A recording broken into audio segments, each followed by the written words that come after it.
The journal she forgot to hide. She rated him before she knew him. He read it after she loved him. We were 24. 3 best friends. 1 rule, rate every man we met. Not to judge, just to decode. It wasn't about the men, it was about the moment, the thrill of naming something, before it had a chance to become real. We had our own language. Short-term thrill meant chemistry. Emotionally unavailable meant danger. Future-ready meant stability. Good in bed was always speculative. Unless someone had receipts. We didn't chase players. We didn't avoid commitment. We just liked the clarity of seeing a man before he saw us. It was a ritual, a way to stay honest, a way to stay close. We'd compare notes, laugh, disagree, then move on. The journal wasn't sacred. It was survival, a place to write the version of ourselves we didn't show anyone else, and we never thought those pages would outlive the moment. I met Marco at a gallery. Tall, polished, quiet confidence. I didn't know him, just saw the car, the watch, the posture. The kind of man who looked like he'd never had to chase anything. That night, I wrote in my journal, husband material 10. Short-term thrill 0. Good in bed unknown. Rich 10. Handsome 10. I'll skip this guy. Date him when I'm done chasing boys. Then marry him for his money. I compared him to John. John was a past chapter. Reckless, magnetic, unforgettable. Good in bed 9. Emotionally available 2. Future ready 0.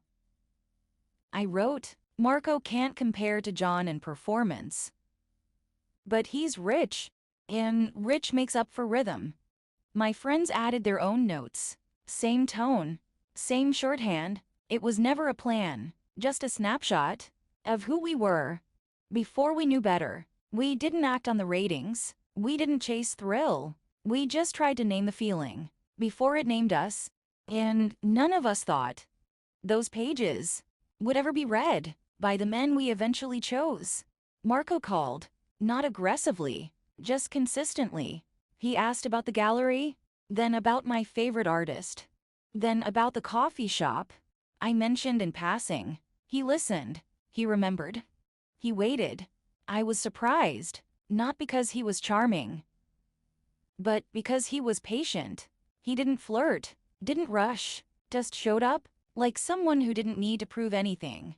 We went out once, then again. Then it became a rhythm. I never told him about the journal. Not because I was hiding it, because I didn't think it mattered. It was a version of me he never met, and he was becoming the version of him I never expected. We married 2 years later. I was 26. Marco was 30. We had 2 children, a boy who looked like him, a girl who laughed like me. It wasn't perfect, but it was peaceful. He was steady, present, the kind of man who didn't need to be dramatic to be dependable. We built a life, groceries, school pickups, late night shows we never finished, arguments that ended with silence, not shouting. I never revisited the journal, never thought to. It felt like a relic, a version of me that no longer fit. And I never imagined he'd find it, not because I was hiding it, because I thought it didn't matter anymore. It was a Saturday. The kids were at my sister's. Marco was reorganizing the shelves. I was folding laundry. It felt like any other weekend. Until I heard him say, "What's this?" I turned. He was holding the journal, the one with the green spine, the one I hadn't opened in years. He flipped to a page, paused, read, then read again. I saw his face change. Not anger, not confusion, just a quiet unraveling. He didn't yell, didn't accuse, just said, "So this is what you thought of me." I walked over, tried to explain. It was before I knew you. It was a joke, a ritual. We rated everyone, even the barista. He nodded, but didn't speak. I saw the line he'd read. Marco can't compare to John in performance. But he's rich, and rich makes up for rhythm. I wanted to tear the page out, rewrite it, Erase the version of me that didn't know what love looked like. But it was too late. He had already read it, and something in him had already changed. We tried counseling, conversations, letters. I told him everything, how the journal was a ritual, how the entry was written. Before I knew him, how I never meant it, how I never lived it. He nodded, said he understood, but understanding isn't the same as forgetting. He kept showing up to counseling sessions, to dinner, to bedtime stories with the kids. But something in him had gone quiet. He didn't touch me, didn't tease, didn't ask how my day was. He was kind, but distant, like someone who had already left, but didn't want to cause a scene. I asked if he still loved me. He said, I don't know what version of me you fell in love with, and I don't know what version of you wrote that page. I wanted to scream, to beg, to erase the words that erased us, but all I could do was stay and hope that staying would mean something. We didn't break up. We just stopped arriving, stopped reaching, stopped choosing. He still made coffee, still folded the laundry, still showed up for the kids, but not for me. I didn't date, not because I was waiting, because I wanted him to know. I meant it, that I chose him. Even now, he didn't date either, but I saw the women. At work, at school events, at the gym. They smiled, they lingered, they asked questions I used to ask, and he answered. Kindly, warmly, but never fully. He was still mine, in paperwork, but not in presence, and I knew he was free to choose again, not because he wanted to, but because I gave him a version of myself he couldn't unsee. I found the journal again, not to reread it, to understand it, to see if the version of me who wrote those words was still in there. I flipped to Marco's page, the entry that changed everything. The line he couldn't forget. Marco can't compare to John in performance, but he's rich, and rich makes up for rhythm.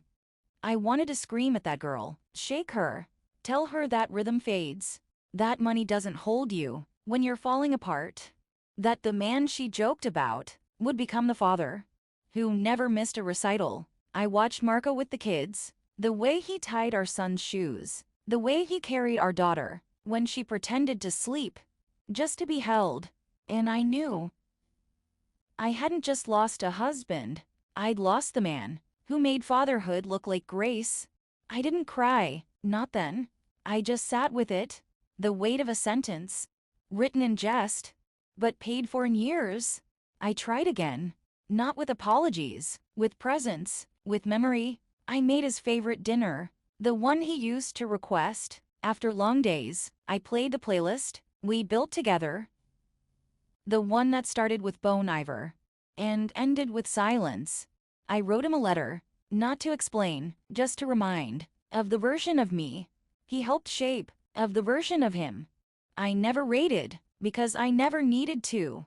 He read it, smiled, said thank you, then went upstairs to read to our daughter. I stood in the kitchen, still, hopeful, but realistic.